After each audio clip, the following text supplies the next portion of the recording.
चलिए आइए आज का क्लास फिर स्टार्ट करते हैं मैथ का संख्या पद्धति, जो कि पिछले वीडियो में हम परिमेय अपरिमेय तक पढ़ा दिए थे। जिसे ये जो परिमेय संख्या संख्या पद्धति है, इसको पहले दो भागों में हम बांट दिए थे। एक था वास्तविक संख्या, थोड़ा रिवीजन कर लेते हैं। दूसरा था काल्पनिक संख्या। पिछले वीडियो में इसके बारे में बता दिए थे कि वास्तविक संख्या क्या है और काल्पनिक संख्या क्या है। संख्या लिख सकते हैं, काल्पनिक भी संख्या लिख सकते हैं, वास्तविक भी लिख सकते हैं। दोनों में अंतर था कि जैसे हम लिखे इस तरह से, तो इसका वर्गमूल निकालेंगे तो इसका वर्गमूल नहीं निकलेगा, तो ये काल्पनिक संख्या। जिसका वर्गमूल निकल जाएगा या वर्गमूल नहीं भी निकल रहा है तो वास्तविक संख्या होगा। लेकिन इसका वर्गमूल 16 का तो वर्गमूल निकलेगा, लेकिन माइनस में 16 है तो इसका वर्गमूल नहीं निकलेगा। वर्गमूल का मतलब होता है गुणनखंड के विधि द्वारा, कि जब गुणनखंड में गुणनखंड बनाते हैं तो उसका जो भी निकलेगा, जैसे 2 गुना 2 निकला, इस तरह से 4 गो निकला तो 2 गो में से एगो निकाले, फिर 2 गो में से एगो 2 को निकाले तो ये वर्गमूल निकल गया। लेकिन यहाँ पर 16 है तो इसका अगर जो निकालेंगे तो इस तरह से गुणनखंड होगा, तो माइनस में है तो एगो को माइनस करना पड़ेगा। अब यहाँ पर माइनस वाला एगो है, हमको निकालना होता है 2 गो में से एगो, तो क्या 2 गो है माइनस वाला? नहीं। तो इसीलिए या इसका इस तरह से और निकालेंगे तो 4 होगा, गुना 4 4 चौक 16। इस तरह से दोनों में से भी एगो निकाल सकते हैं। अब इसको माइनस करेंगे, इसको भी अगर जो माइनस करेंगे तो दोनों को करेंगे तो प्लस में 16 होगा। अगर दोनों प्लस में है तो प्लस में 16 आएगा। अगर जो एगो को माइनस करेंगे तो एगो तो निकल ही नहीं सकता, क्योंकि वर्गमूल निकालने में प्लस वाला है तो दोनों प्लस रहना चाहिए, या माइनस है तो दोनों को माइनस रहना चाहिए, तब वर्गमूल निकलेगा। एक रहेगा तो नहीं निकलेगा। तो इसीलिए ये संख्या काल्पनिक है। √7 कौन सा संख्या है? तो ये वास्तविक संख्या। अगर माइनस लिख दिए तो ये क्या हो गया? काल्पनिक। यानी रूट में माइनस में रहेगा तो उस संख्या को काल्पनिक कहेंगे। बाकी जितने भी संख्या लिखे, 2 लिखे, 0.3 लिखे या माइनस में लिखे, कुछ भी लिखेंगे तो वो संख्या वास्तविक ही रहेगा, सिर्फ इसको छोड़ करके कि रूट के अंदर जो है माइनस नहीं रहना चाहिए, तो सब संख्या फिर वास्तविक कहलाएगा। वास्तविक को भी जो है हम 2 भागों में बांटे थे, इसको 2 भाग में बांट दिए थे, एक परिमेय और दूसरा अपरिमेय। परिमेय संख्या किसको कहते हैं? तो इसका 2 परिभाषा बताए थे। एक था कि जिसको वर्गमूल निकाल करके जैसे इस तरह से है 16, इसका वर्गमूल निकलेगा 4, तो ये परिमेय संख्या।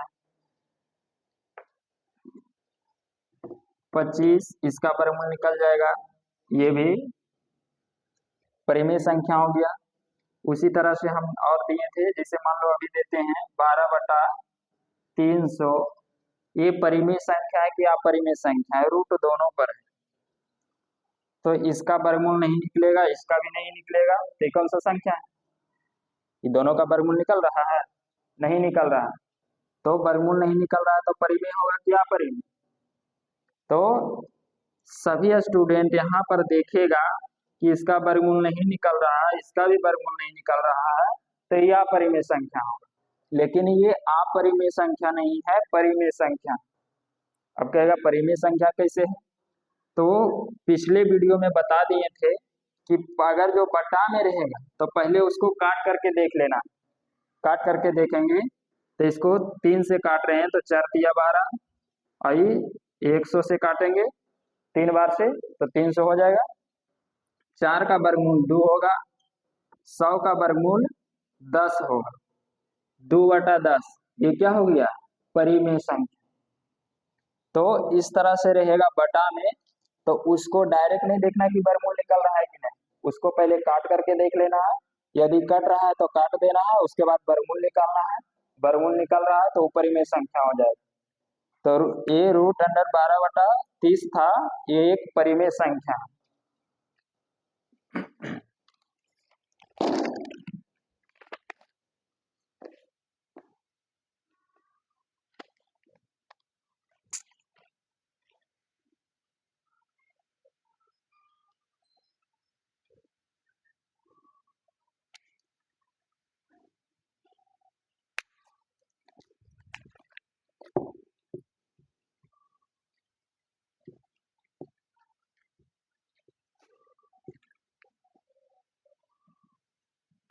अब ये दोनों देख लें, परिमेय कौन है, अपरिमेय कौन है। एक परिभाषा जिसका वर्गमूल नहीं निकलेगा, जैसे लिखे 17, इसका वर्गमूल नहीं निकलेगा, ये अपरिमेय हो गया। √10 अपरिमेय है, √8 ये सब अपरिमेय है। तो ये एक परिभाषा हो गया। दूसरा परिभाषा है परिमेय का कि P/Q के रूप में होना चाहिए, जहां Q बराबर 0 नहीं रहना चाहिए। P/Q के रूप में हो जहां Q बराबर 0 नहीं होना चाहिए।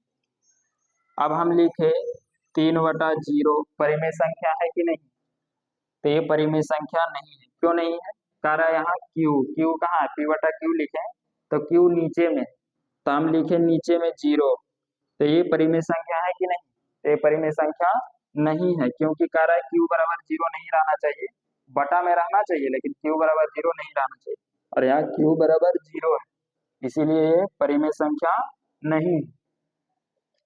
लिखे 0/5, ये परिमेय संख्या है कि नहीं, तो यहाँ भी 0 दिख रहा, परिमेय है कि नहीं, तो ये ऊपर में 0 है, यानी P बराबर 0। कहा किसको, Q के, कि Q बराबर 0 नहीं रहना चाहिए, तो यहाँ Q बराबर 0 नहीं, P बराबर 0, तो ये परिमेय संख्या है कि नहीं, तो एक परिमेय संख्या। लिखे 3/5, ये भी क्या है, परिमेय संख्या। माइनस में लिखे 2/5, ये भी परिमेय संख्या। माइनस में लिखे 0/4, ये भी क्या है, परिमेय संख्या। तो माइनस में रहे, प्लस में रहे, बटा में रहेगा, परिमेय संख्या हो। नीचे में खाली 0 नहीं रहना चाहिए। Q बराबर, Q नीचे में है तो नीचे में 0 नहीं रहना चाहिए, तो सभी परिमेय संख्या हो। यहाँ तक सबको समझ में आ गया होगा। परिमेय अपरिमेय, इसको विस्तार से जो है हम पढ़ा दिए हैं पिछले वीडियो में। पिछले वीडियो का लिंक इस वीडियो में डाल देंगे, वो अगर जो नहीं देखा है पिछले वीडियो को तो उसको जाकर के देख लेना। तो ये अब इसमें परिमेय संख्या में जो है, परिमेय संख्या को भी जो है 2 भागों में हम बांट देते हैं। एक भिन्न हो जाता है, और इसमें परिमेय संख्या में तरह से 2 भागों में इसको हम पहले बांट देते हैं, उसके बाद अलग अलग करेंगे। एक हो जाता है पूर्णांक और एक हो जाता है भिन्न। परिमेय संख्या को 2 भागों में बांट रहे हैं, एक पूर्णांक है और एक भिन्न है। पूर्णांक किसको कहेंगे, तो संख्या पूर्ण, इसी में लिखा हुआ पूर्ण अंक। पूर्णांक, पूर्ण का मतलब हुआ पूरा अंक रहना चाहिए। पूर्णांक जितने भी अंक है वो सब पूर्णांक कहलाएगा।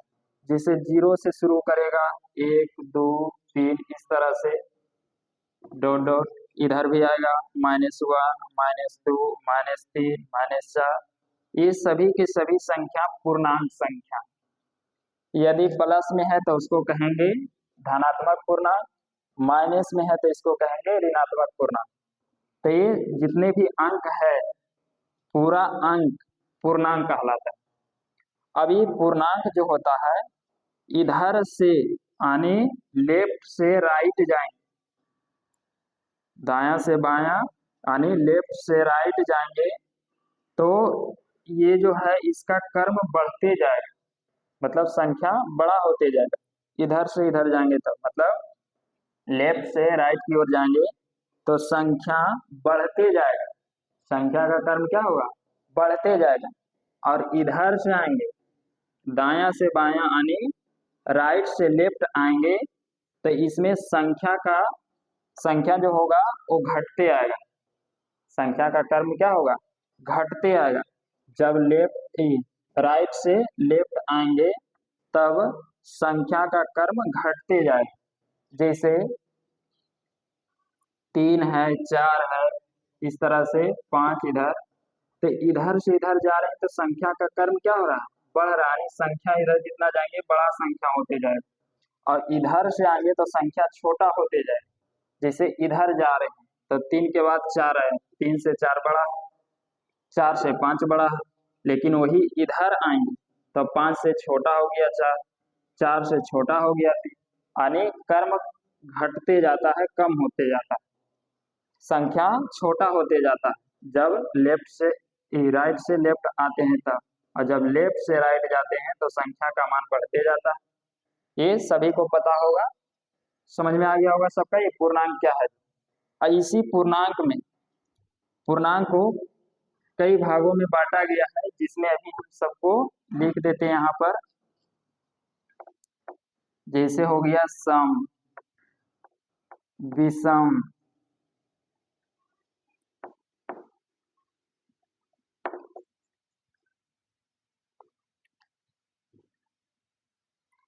प्राकृत,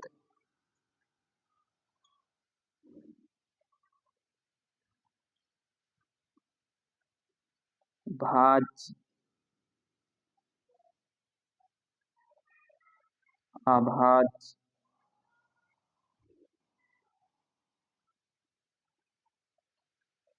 तो पूर्णांक को जो है सम संख्या, विषम संख्या, प्राकृत संख्या, भाज्य संख्या, अभाज्य संख्या में ये सब में बांट सकते हैं। सम संख्या किसको कहते हैं? तो जो दो से भाग देने पर पूर्ण रूप से वो कट जाता हो, पूर्ण रूप से विभाजित हो जाता हो, तो उसको सम संख्या कहें। जैसे लिखें 2, 4, 6, 8, ये सभी के सभी सम संख्याएं, दो से भागा देने पर सभी विभाजित हो जाता है, सभी कट जाता है, तो ये सभी संख्या भाज्य संख्या, ये सम संख्या कहलाएगा। और जैसे लिखे हम 1, 3, 4, 5, 7, 9, ये सभी संख्या को दो से भाग देते हैं तो इसमें भाग पूरा पूरी नहीं कटता है, यानी विभाजित नहीं होता है, तो इसको हम लोग विषम संख्या कहते हैं। कौन सा संख्या कहते हैं? विषम संख्या। जो दो से भाग लग जाएगा, पूरा विभाजित हो जाएगा, पूर्ण रूप से विभाजित हो जाएगा, उसको सम संख्या। जो दो से पूर्ण रूप से विभाजित नहीं होगा उसको विषम संख्या कहेंगे। सम विषम समझ में आ गया होगा। प्राकृत संख्या, एक और भूल गए हैं, पूर्ण संख्या। पूर्ण संख्या, प्राकृत संख्या किसको कहेंगे? गिनती की संख्या को। गिनती कहाँ से स्टार्ट होता है? तो गिनती जो स्टार्ट होता है एक से, जीरो से नहीं। गिनती कहीं से भी स्टार्ट करता है, मतलब गिनती अगर जो किसी को गिनना होता है तो जीरो से नहीं गिना जाता, एक से शुरू करते हैं। तो गिनती की संख्या को प्राकृत संख्या कहा जाता है। तो जैसे 1, 2, 3, 4 हो गया डॉट डॉट, ये 1, 2, 3, 4, ये जो है गिनती की संख्या, नहीं गिनना शुरू एक से करते हैं, तो गिनती की संख्या को ही प्राकृत संख्या कहते हैं। लेकिन एक है पूर्ण संख्या। पूर्ण संख्या में इसी में अगर जो खाली जीरो लगा देंगे तो क्या कहलाएगा? पूर्ण संख्या। इसमें क्वेश्चन आएगा कि सभी पूर्ण संख्या प्राकृत होगा कि नहीं, कि पूरा क्या है? पूर्ण संख्या। प्राकृत, प्राकृत कहाँ से शुरू हो रहा? प्राकृत एक से शुरू हो रहा। बड़ा कौन होगा? प्राकृत की पूर्ण, तो पूर्ण होगा। पूर्ण संख्या, सभी पूर्ण संख्या प्राकृत हो सकता है, लेकिन सभी प्राकृत संख्या क्या पूर्ण होगा? नहीं होगा। प्राकृत संख्या एक से शुरू हो रहा है, तो सभी प्राकृत संख्या पूर्ण हो सकता है तो नहीं होगा, लेकिन सभी पूर्ण संख्या प्राकृत होगा, क्योंकि बड़ा जो रहेगा वो छोटा का भाग हो सकता है, लेकिन छोटा का भाग क्या बड़ा होगा? बड़ा कौन है? प्राकृत की पूर्ण, तो पूर्ण, तो पूर्ण संख्या ये बड़ा भाग है, तो छोटा भाग हो सकता है इसका, नहीं होगा, लेकिन जो बड़ा भाग रहेगा वो छोटा वाला आ जाएगा बड़ा भाग में। तो सभी पूर्ण संख्या प्राकृत संख्या हो जाएगा, लेकिन सभी प्राकृत संख्या पूर्ण नहीं होगा। अब ये पूर्ण संख्या प्राकृत संख्या लगभग समझ में आ गया होगा सबको। जीरो से शुरू होगा तो पूर्ण, और एक से शुरू होगा तो प्राकृत। ये समझते हैं कि सबको समझ में आ गया होगा। प्राकृत संख्या, पूर्ण संख्या, सम और विषम, ये दोनों भी समझ में आ गया होगा। सम किसको कहेंगे? जो दो से विभाजित हो जाएगा सम कहेंगे, जो दो से विभाजित नहीं होगा उसको विषम कहेंगे। फिर उसी में एक और आता है भाज्य और अभाज्य। भाज्य संख्या किसको कहेंगे? तो भाज्य संख्या जो एक से और अपने आप से, एक से और अपने आप से कट जाता है और किसी और संख्या से भी कट जाता तब उसको भाज्य संख्या कहते हैं। भाज्य संख्या जैसे मान लो कि ये विषम संख्या दिख रहा है, कुछ ऐसा विषम संख्या है जो कि पूरा पूरी मतलब एक से कटेगा, अपने आप से कटेगा और किसी से नहीं कटने वाला। कुछ कुछ ऐसा विषम संख्या है जो एक से भी कटेगा, अपने आप से भी कटेगा, किसी और संख्या से भी कटेगा। जैसे में देखो यहाँ पर है 3 5 7 9, ये एक से कटेगा, अपने आप से कटेगा, तो ये क्या हो गया? अभाज्य। किसी और से कट रहा है? नहीं। जो एक से कटे और अपने आप से कटे तो उसको कहेंगे अभाज्य। अभाज्य संख्या एक और अपने आप से कटेगा तब, ये एक से कटेगा, अपने आप से कटेगा, तो ये अभाज्य संख्या हो गया। ये भी एक से कटेगा, अपने आप से कटेगा, अभाज्य संख्या है। ये भी एक से कटेगा, अपने आप से कटेगा, किसी से नहीं कटेगा, अभाज्य संख्या। एक से कटेगा, अपने आप से कटेगा, एक और अपने आप समझ में आ रहा है ना? जैसे एक से तीन से भागा में, तीन से एक में भागा दे रहे हैं, यानी एक से तीन में भाग दे रहे हैं तो 3 बार में कट जाएगा। फिर 3 से भागा अगर जो 3 में देंगे, ये अपने आप हो गया और ये एक से हो गया, एक बार में कट जाएगा। ये सभी संख्या इतना से कटेगा। एक ऐसा संख्या है जो अभाज्य भी नहीं है ना तो भाज्य। एक का एक से क्या है कि एक से कटे, तो एक तो एक ही से कट रहा है और खुद भी एक है, तो ये अभाज्य संख्या की श्रेणी में नहीं आता। सबसे छोटा अभाज्य संख्या कौन है? तो सबसे छोटा अभाज्य संख्या जो है वो 2 है। देखो यहाँ पर एक बहुत इंपॉर्टेंट एक क्वेश्चन बनता है जो हर एक एग्जाम में पूछा जाता है। बहुत सरल क्वेश्चन है कि कौन सा ऐसा सम संख्या है जो अभाज्य संख्या, मात्र एक ही ऐसा सम संख्या है जो अभाज्य है, बाकी जितने सम संख्या देखेगा उस सब के सब भाज्य हो। जैसे 4 है, 6 है, 8 है, ये सब संख्या क्या अभाज्य है? 4 एक से कट जाएगा, अपने आप से कट जाएगा, 2 से भी कटेगा, तो ये क्या है? भाज्य की अभाज्य, तो ये भाज्य है। जो एक से कटे, अपने आप से कटे, किसी और संख्या से कटे तो उसको क्या कहेंगे? भाज्य संख्या। जो दुइये से कटेगा, एगो अपने आप से और एगो एक से, तो उसको अभाज्य कहेंगे। तो ये क्या अभाज्य है? ये भाज्य, ये भी भाज्य होगा क्योंकि एक से तो कटेगा, अपने आप से भी कटे करेगा, 2 से भी कटेगा, 3 से भी कटेगा, तो ये भाज्य संख्या होगा। 8 भी जो है एक से कटेगा, अपने आप से तो फिक्स है, 2 से कटेगा, 4 से कटेगा, अन्य संख्या से भी कट रहा है, तो जो एक और अपने आप को छोड़कर किसी और संख्या से कटता है तो उसको भाज्य कहेंगे। तो ये सब के सब भाज्य होगा। लेकिन 2 को देखो, एक से कटेगा और खाली 2 से कटेगा, यानी अपने आप से और एक से, किसी और से कट रहा है? नहीं कट रहा।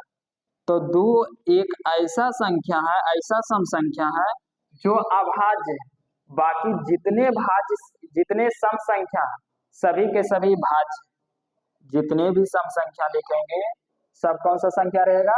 भाज्य। लेकिन 2 ऐसा सम संख्या है जो अभाज्य, मात्र एक ही वो सम संख्या है जो अभाज्य है, वो कौन सा? 2। तो क्वेश्चन पूछा जाता है कौन सा सम संख्या अभाज्य, तो ऑप्शन में रहेगा 2।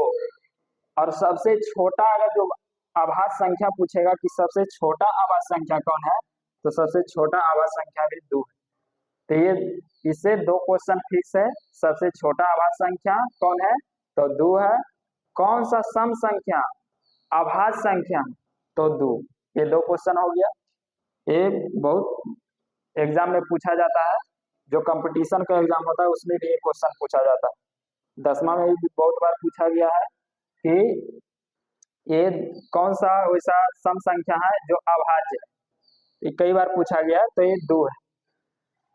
अभी समझ में आ गया होगा, सम, विषम, अभाज्य, प्राकृत, भाज्य सब संख्या समझ में आ गया होगा। अब चलते हैं भिन्न संख्या पर।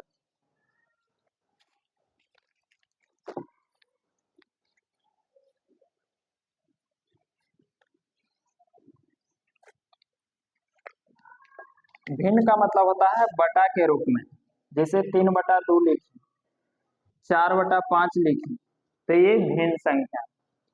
भिन्न में, इस भिन्न में जो है जब भाग लगाते हैं तो कट जाता है, पूर्ण रूप से समाप्त हो जाता है। तो इसी में शांत और अशांत पढ़ने के हैं, शांत और अशांत।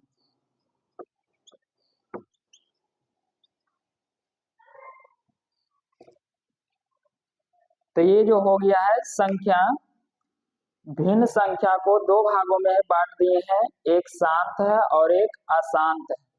शांत किसको कहेंगे, अशांत किसको कहेंगे? तो जो शांत होगा, शांत जैसे लिखे दशमलव में किसी संख्या से भागा दिए, जैसे 2 से 2/5, इसको भागा देंगे 5 से 2 में, तो यहाँ 0 लगाएंगे, तो यहाँ 0 उतार के दशमलव, तो यहाँ हो जाएगा 5 चौक 20। ये पूर्ण रूप से जो है कट गए, तो इसको जो है कहेंगे शांत कहेंगे। जब पूरा कट गया है, इधर कुछ और संख्या नहीं आ रहा है, तो उसको शांत कहेंगे। फिर जैसे एक और लिखे हम संख्या 1/3, इसको अगर जो भाग लगाएंगे 3 से 1 में, ऊपर लिखते हैं थोड़ा,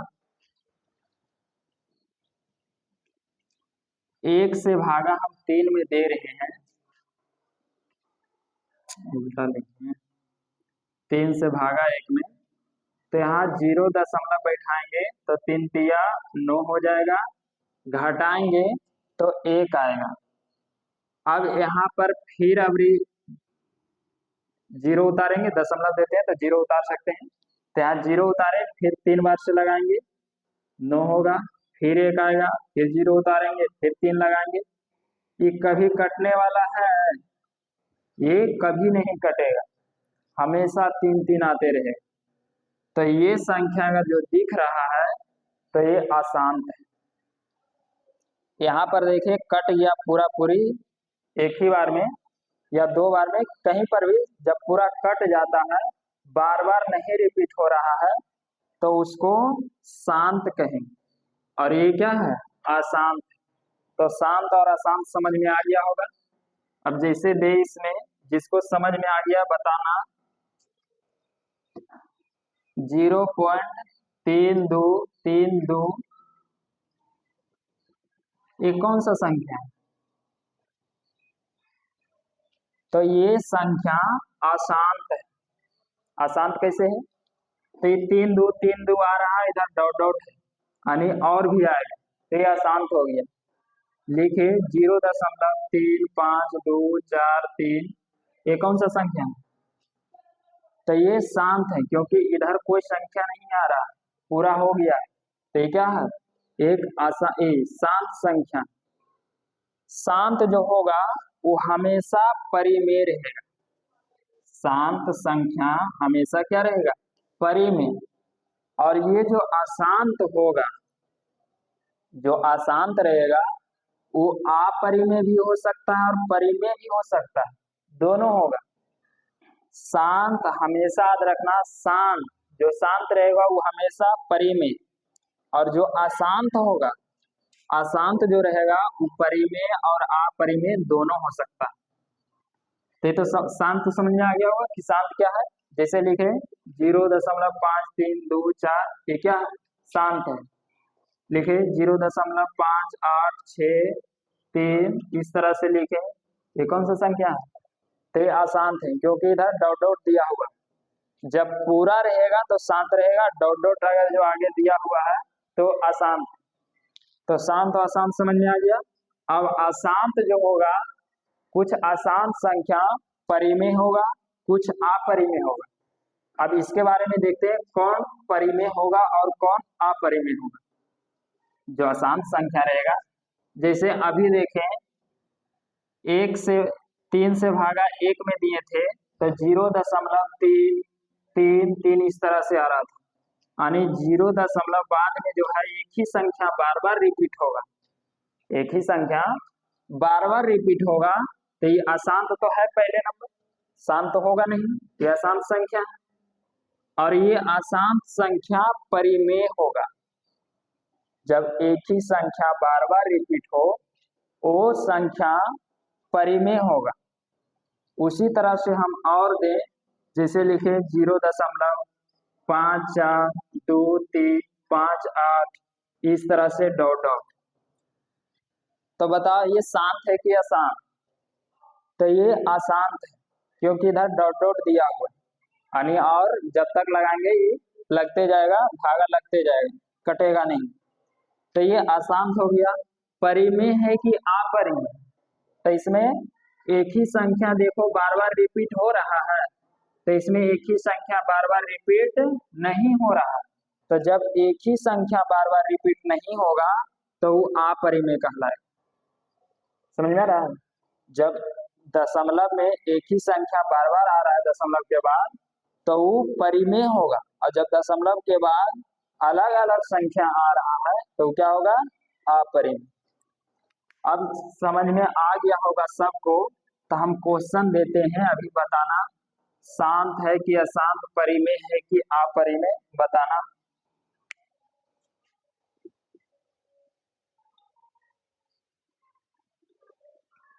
कौन सी संख्या है बताओ? अभी हम बताए हैं कि अगर दशमलव के बाद एक ही संख्या रिपीट हो तो वो क्या कहलाएगा? परिमेय।